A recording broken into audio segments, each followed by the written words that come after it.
Hello friends, welcome to Chris cooking and vlogs. இன்றைக்கி நம்ம என்ன வீடியோ பார்க்க போகிறோன்னா, ஒரு டெய்லி ரொட்டீன் தாங்க பார்க்க போகிறோம். வாங்க வீடியோக்குள்ளே போகலாம். ஃபஸ்ட்டு கடாயில் கொஞ்சம் ஆயில் விட்டுக்கலாங்க. ஆயில் நல்லா ஹீட் ஆனதுக்கப்புறமா கொஞ்சம் வெங்காயம் கட் பண்ணி வச்சுருக்க வெங்காயத்தை சேர்த்து நல்லா அதை வதக்கிக்கலாங்க. நான் வந்து என்ன பண்ண போகிறேன்னா பார்த்திங்கன்னா, மஷ்ரூம் கிரேவி தான் பண்ண போகிறேன். ஃபஸ்ட்டு மஷ்ரூம் கிரேவி பண்ணிக்கலான்ட்டு. ஸோ மஷ்ரூம் கிரேவிக்கு நான் ரெடி பண்ணி வச்சு ஃப்ரை பண்ணிகிட்ருக்குறேங்க. அதுக்கப்புறம் பார்த்துட்டிங்கன்னா, கொஞ்சமாக இஞ்சி பூண்டு பேஸ்ட்டு நம்ம சேர்த்துக்கலாம். இது வந்து கொஞ்சம் கிரேவி டைப்பில் பண்ணுறதுனால கொஞ்சம் பண்ணிக்கலாம் அப்படின்ட்டு செஞ்சாங்க. அதுக்கப்புறமா க்ளீன் பண்ணி வச்சுருக்கிற மஷ்ரூமை இதில் ஆட் பண்ணிக்கலாங்க. ஆட் பண்ணிவிட்டு நான் அதை நல்லா ஃப்ரை பண்ணிவிட்டேன். ஆக்சுவலி பார்த்துட்டிங்கன்னா, இப்போ மஷ்ரூம் நல்லா ஃப்ரை பண்ணும்போது கொஞ்சமாக தண்ணி விடும். ஸோ அந்த தண்ணி நல்லா ட்ரை ஆகிற வரைக்கும் நம்ம நல்லா வதக்கிக்கலாம்.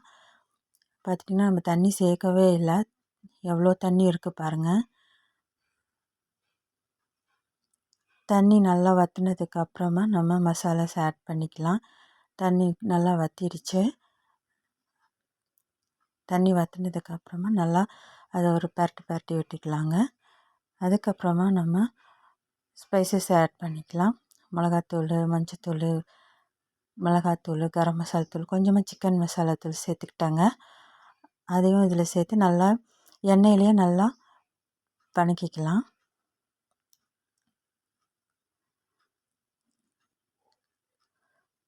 பச்சை வாசனை போகிற வரைக்கும் நல்லா அதை நல்லா வதக்கி விட்டுக்கலாம்.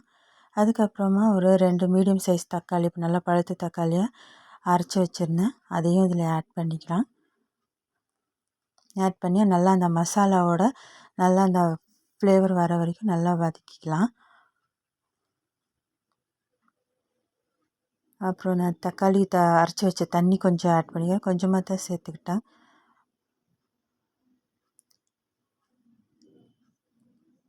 ஸோ லீவ் டேஸில் பார்த்துட்டிங்கன்னா, ஒவ்வொருத்தருக்கும் ஒவ்வொரு சமையல் அந்த மாதிரி.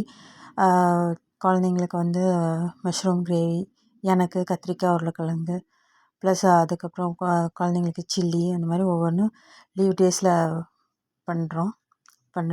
ஒவ்வொருத்தருக்கும் ஒவ்வொரு இதில் பண்ணணும். ஸோ உப்பு தேவையான அளவு உப்பு சேர்த்து நல்லா அதை வதக்கிக்கலாம்.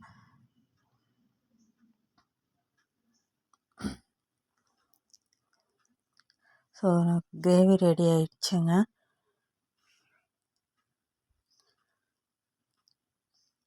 நல்லா எண்ணெய் பிரிஞ்சு வர வரைக்கும் பிரிச்சுக்கலாம். அதுக்கப்புறம் பார்த்துட்டிங்கன்னா, கத்திரிக்காய் உருளைக்கிழங்கு.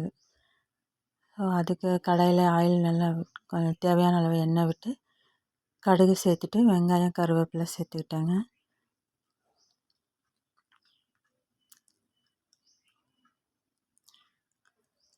கத்திரிக்காய் உருளைக்கிழங்கு இது வந்து சும்மா அரிசி பருப்பு சாதத்துக்கு நல்லா சூட்டாக இருக்கும். கத்திரிக்காய் உருளைக்கிழங்கு வதக்கல்னா ரொம்ப நல்லாயிருக்கும்.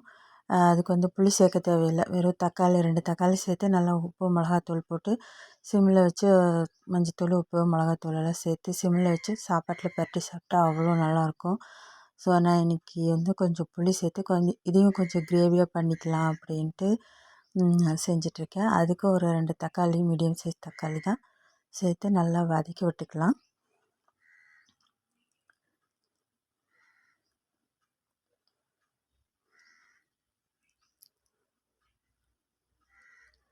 தக்காளியோடு சேர்த்து நல்லா கத்திரிக்காய் வதங்கினதுக்கப்புறமா கொஞ்சம் உப்பு சேர்த்துட்டு கொஞ்சம் சீக்கிரமாக வெந்துடும். அதையும் நல்லா பரட்டி விட்டுக்கலாங்க. பரட்டி கொஞ்சம் ஒரு லிட்டு சின்ன மூடி வச்சு மூடிட்டோம்னா சீக்கிரமாக வெந்துடும்.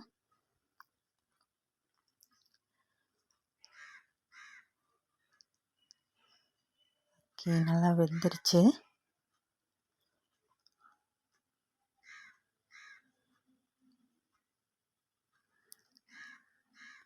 தேவையான அளவு மஞ்சத்தூள், உப்பு, மிளகாத்தூள் எல்லாம் சேர்த்து நல்லா ஒரு பரட்டி விட்டுக்கலாங்க.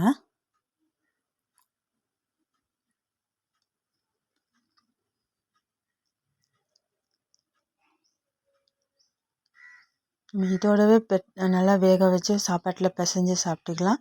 இல்லை கிரேவியாக வேணும்னா கொஞ்சம் புளி தண்ணி ஊற்றி கொஞ்சம் கிரேவியாக கூட சாப்பிட்டுக்கலாங்க. கொஞ்சம் புளி தண்ணி ஊற்றிக்கிட்டேன்.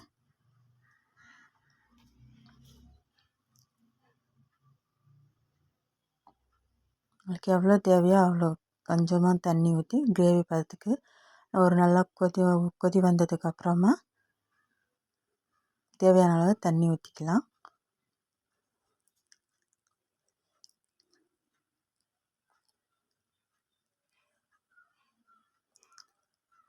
உப்பு சேர்த்துட்டு நல்லா ஒரு கிளறி விட்டு நல்லா கிரேவி பதத்துக்கு வந்ததுக்கப்புறமா நம்ம ஆஃப் பண்ணிக்கலாங்க.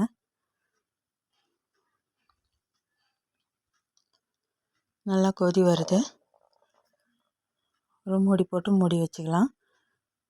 நல்லா வெந்துருச்சுங்க. நல்லா கிரேவி பதத்துக்கு வந்துட்டு அதுக்கப்புறமா பார்த்திங்கன்னா காலிஃப்ளவர் சில்லி வேணும்னு சொன்னாங்க. ஸோ கொஞ்சம் தண்ணி சூடு பண்ணி காலிஃப்ளவரை கட் பண்ணி வச்சுருந்த காலிஃப்ளவர் அதில் போட்டு கொஞ்சம் உப்பு மஞ்சத்தூள் போட்டு கொஞ்சம் க்ளீன் பண்ணி எடுத்து வச்சுக்கிட்டேன்.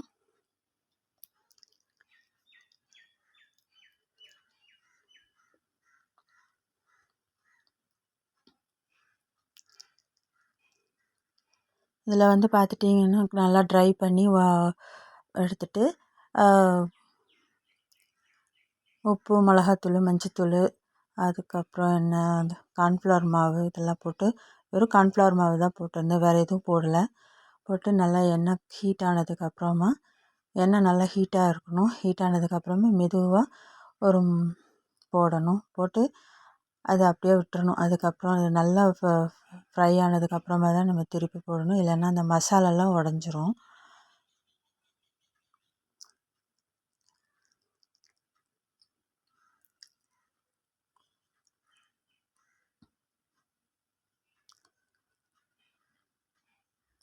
ஸோ அவ்வளோதாங்க. இந்த வீடியோ உங்களுக்கு பிடிச்சிருந்தா லைக் பண்ணுங்கள், ஷேர் பண்ணுங்கள், சப்ஸ்கிரைப் பண்ணுங்கள், கமெண்ட் பண்ணுங்கள். தேங்க்யூ. ஏதாவது மிஸ்டேக்ஸ் இருந்தால் கமெண்ட் பண்ணுங்கள். தேங்க்யூ. தேங்க்ஸ் ஃபார் வாட்சிங்.